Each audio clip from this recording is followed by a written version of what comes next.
the alternate domination of one faction over another, sharpened by the spirit of revenge natural to party dissension, which in different ages and countries has perpetrated the most horrid enormities, is itself a frightful despotism.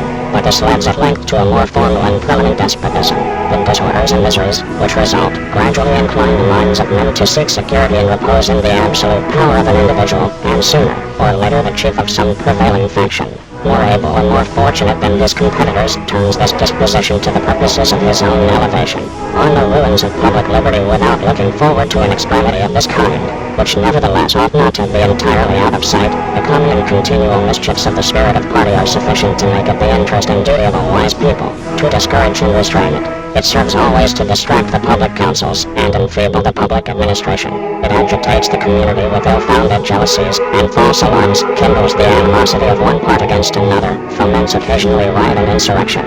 It opens the door to foreign influence and corruption, which find a facilitated access to the government itself through the channels of party passions. Thus the policy and the will of one country are subjected to the policy and will of another. There is an opinion that parties in free countries are useful checks upon the administration of the government, and serve to keep alive the spirit of liberty. This within certain limits is probably true, and in governments of a monarchical caste, patriotism may look with indulgence, if not with favor, upon the spirit of party.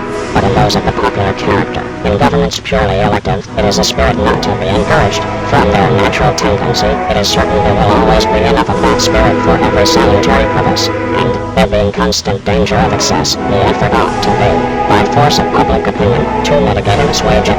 A fire not to be quenched, it demands a uniform vigilance to prevent its bursting into a flame, lest, instead of warming, it should consume.